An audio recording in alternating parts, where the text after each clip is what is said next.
O, nakita nyo na ba? Or narinig nyo na itong mga famous last words na ito? Ayoko po kumain ng gulay. Hindi po kasi masarap. Next, gusto ko po fried chicken at spaghetti lamang. At, anak, kapag hindi ka kumain ng gulay, magiging sakitin ka. Ilang beses na natin narinig itong mga linyahang ito. Mga kada, isa po talaga sa mga problema ng mga gulang talaga, pagdating sa kanilang mga anak ay yung hindi nila pagkain ng gulay at mga iba pang healthy na pagkain. Madalas kasi ay ayaw ng mga bata kumain ng gulay dahil wala raw lasa or hindi masarap. Tulad na lang po ng problema ng ating letter sender ngayong araw na humihingi ng advice sa atin. Sabi ng ating letter sender na si Shirley, Dear Mama P, ako po si Shirley, taga Mandaluyong at proud mommy ng aking 6-year-old na anak na si Nathan. Mabait at masanuri naman po si Nathan, pero may isang bagay lang talaga kami na laging pinagtatalunan at yun po ang hindi niya pagkain ng gulay. Kahit anong klaseng gulay ay ayaw niya talagang kainin dahil wala raw lasa at hindi masarap. Lahat na ginawa ko para pilitin si Nathan na kumain ng gulay. Tinatago ko pa ang gulay sa loob ng favorite niyang fried chicken, pero nung nalasahan niya ito ay agad niya itong niluwa. Gusto ko lang naman pong maging healthy si Nathan at hindi magkasakit, lalo na't napanood ko po sa isang episode ninyo na dumadami ang bilang ng mga batang nagkakasakit ng chronic kidney disease dahil sa hindi tamang pagkain. Sana po ay mabigyan niyo ako ng advice sa aking problema, Mama P. Lubos na gumagalang, Mommy Shirley. Paano nga ba natin matuturuan ang ating mga anak na ang pagkain ng gulay ay mabuti sa kalusugan para hindi sila magkasakit gaya ng chronic kidney disease at iba pa? Makasama po natin ngayong umaga ang ating bisitang dietitian na si Angelo Santos. Good morning, Angelo. Welcome. Good morning po, Miss Pia. Bati ka muna sa ating mga kada. Good morning po. Okay, Angelo. Bakit nga ba lagi natin naririnig ito sa mga magulang, yung difficulty nila na ipa-appreciate sa kanilang mga anak yung pagkain ng gulay? Ayan. So, ang main reason kasi talaga sa hindi pagkain ng gulay ng mga bata is yung lasa. Lasa, texture, and syempre yung itsura nito. So, kumbaga sa lasa, hindi siya masarap naman talaga. Minsan, lalo kapag hindi tama yung pagkaluto. Tapos, yung texture nito, kagaya ng kapag kumakain tayo ng okra, medyo slimy siya sa bibig natin. And madalas ay hindi siya nagugustuhan ng mga bata or kahit ng mga matatanda. Then, lastly is yung kulay green. And na-associate kasi natin... Gusto nila lahat brown yung pagkain. Yes. Hindi ba? Opo. Na-associate kasi natin as a human yung kulay green as poison. Naka-innate na po siya. So, parang automatic siya na, ay, kulay green, baka masama ito, baka nakakamatay ito, masama. Hindi ba katulad ng halaman? Mas madalas po kasi kagaya po sa cartoons. Example, kulay green ang nilalagay na poison. Kadalasan lang naman po dati. Pero sa ngayon, parang hindi naman na masyado. So, okay, ano ba kasi, how come naman some kids kumakain ng vegetables while others galit na galit dito? Ayan. So, maaari naman po kasi na doon ay maaga pong na-introduce sa kanila yung pagkain ng gulay. As early as 7 months old, pwede pong mag-incorporate na tayo ng gulay sa diet ng mga baby natin, kagaya ng mashed na kalabasa, mashed kamote, or paunti-unting kulay green sa diet nila para habang tumatagal, nasasanay na sila sa pagkain ng gulay. Okay. Eto si Nathan ay ilang taon na? 6 years old na siya. Ano ang tamang paraan to introduce gulay kay Nathan kung hindi siya na-introduce nung siya'y bata pa? So, ayun nga po, tama yung ginagawa ni Mami Shirley na tinago niya sa fried chicken. Kaso nalasahan, yun nga lang po ang problema. Pwede naman nating gawin na, kunyari po, ang hilig niya ay spaghetti. Lagyan natin ng maliliit na bits na carrots, ng kalabasa na dudurugin din natin sa sauce. Para unti-unti nakaka-intake siya ng gulay. Without knowing it. Yeah, without knowing it.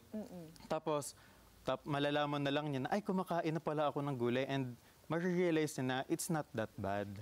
Dapat siguro hindi gulay na gulay yung itsura. Yes, oo. Diba? Dapat- Imamash natin, i-incorporate natin dun sa mga sauces na gusto nila. Tama po. Ano ba yung pinaka-palatable na gulay? Yung kung i-intro natin sa kanila, wag naman okra agad or ampalaya agad. Talaga namang hindi na babalik sa gulay yan kapag gano'n ang intro, di ba? So interestingly, ang mga bata po ay may positive na reaction sila sa kalabasa and sayote. Dahil medyo matamis yung taste nito, madali ding kainin and hindi masyadong magara yung texture niya. So, Kalabasa and sayote. Ayan. Okay. So pwede tayo mag-start with, imamash natin yung kalabasa and sayote. Then magdadagdag tayo ng gulay habang tumatagal. As we go along. Yes. One at a time. One at a time. Oo. Patatas. Opo, patatas. Diba? Kumakain naman sila ng french fries. Hindi po gulay yun, ha? Lalo na yung fast food na french fries, hindi pa totoong gulay yun. Huwag tayo maniwala. Kasi ano lang yun, harina. Pero pwede, is that, kung i-fry natin yung patatas, okay, is that considered No. healthy pa rin? So, Hindi, ano? Hindi pa din po siya considered na healthy kasi na-absorb niya din lahat ng oil. So, yung nutrients But as an intro, parang, ayan, anak. yes po, pwede. Diba? Pwede. Homemade french fries made from actual potatoes. Yes po. Gulay yan. Or mas maganda Will that po, help? i-bake or i-air fry I-bake natin. or air fry, pwede. Para mas mabawasan lang po yung fat content Oo. na i-intake ng bata. Okay. So from kalabasa Kalabasa. to sayote, ano yung mga next Pwede na gulay? Ano yung grade 2? Grade 2 level. Pwede na tayong mag-introduce next ng carrots. Carrots, Kasi no? medyo matigas kasi siya, kaya ayaw naman ng bata. Then, mag-start na tayo mag-introduce ng kangkong, yung mga usual na nakikita sa mga Filipino Sinigang. ulam. Kasi Yes. favorite nila yun, di ba? Yes po. Kaya, ayun nga po, karamihan sa mga bata naman, ang hilig ay yung kangkong kapag kumakain sila ng sinigang. Yun ang hinahanap naman they nila. love sinigang. Oo. Ano ba ang posibleng mangyari, Angelo, kapag hindi natin naturuan silang kumain ng gulay? So, ang possible risk naman po kapag hindi nakakain ng gulay or hindi talaga kumakain ng gulay yung mga bata ay at risk sila ng micronutrient deficiency. Dahil alam naman natin na ang gulay nga ay loaded yan with vitamins, minerals, and fiber. So, kung hindi sila kumakain ito, baka makulangan yung micronutrients or yung vitamins and minerals sa katawan natin. And then, second, yung digestion nila. Alam na, since mataas nga po sa fiber ang gulay, nakakaganda ito ng digestion. So, makakaiwas din tayo sa mga gut-related na sakit, kagaya ng sa GERD, ayan. Correct. And other gut-related na sakit. Oo.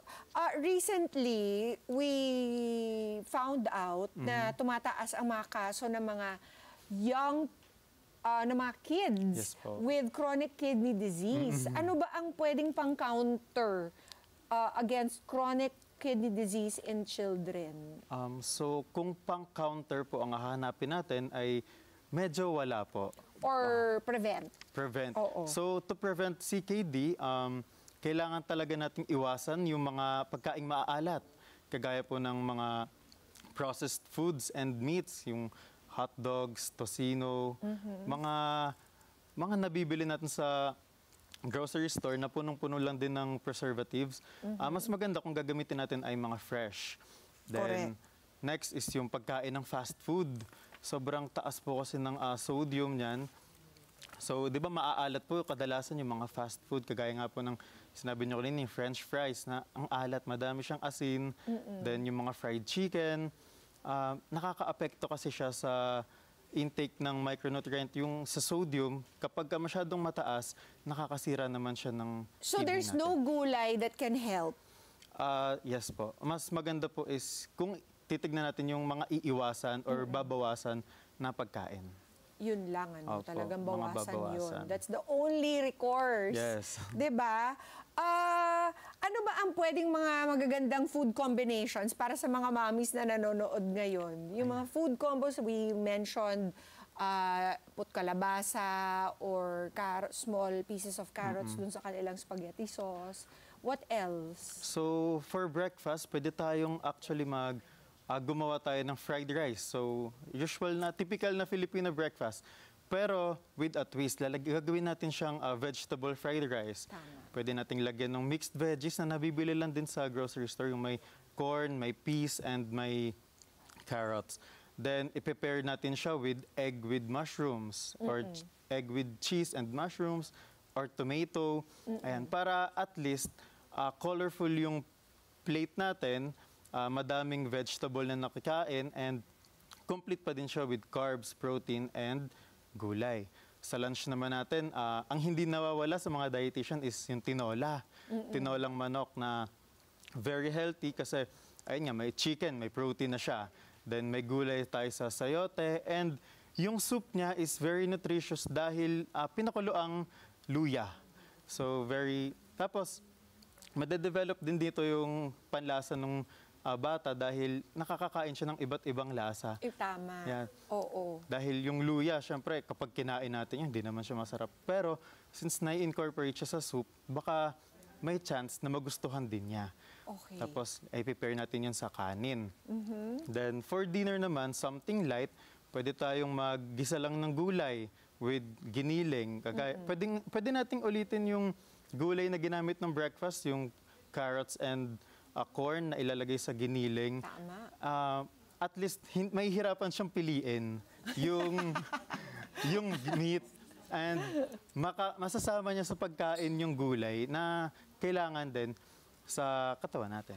Okay, yung mga nakikita nating mga, kunwari ay healthy na junk food or healthy na chips, like veggie chips, are these advisable? Actually po, no. Hindi rin? Yes po. Kasi usually, Huwag niyo nang linlangin ang inyong mga sarili. Chips pa rin yan. chips pa rin siya. Yes, Emma, marami pa rin sodium yon. Don't tell me that's your gulay. So, ayun nga po, yung madalas po kasi yung veggie chips, ginagawa siya as dried or freeze drying. Nawawala na din po yung mostly na nutrients niya, content niya. Tapos, lalagyan po natin ng mga pampalasa like cheese, sour cream, and salt. Ganun pa din. Parang hindi nababalance. Nagagalit yung isang bata dito. Okay, usually ako sa bahay, Angelo, ang ginagawa ko, kahit hindi nila kinakain, nilalagay ko pa rin sa pinggan Yes nila. po. And then I just make a deal with them, okay? Just 3 pieces, just try it.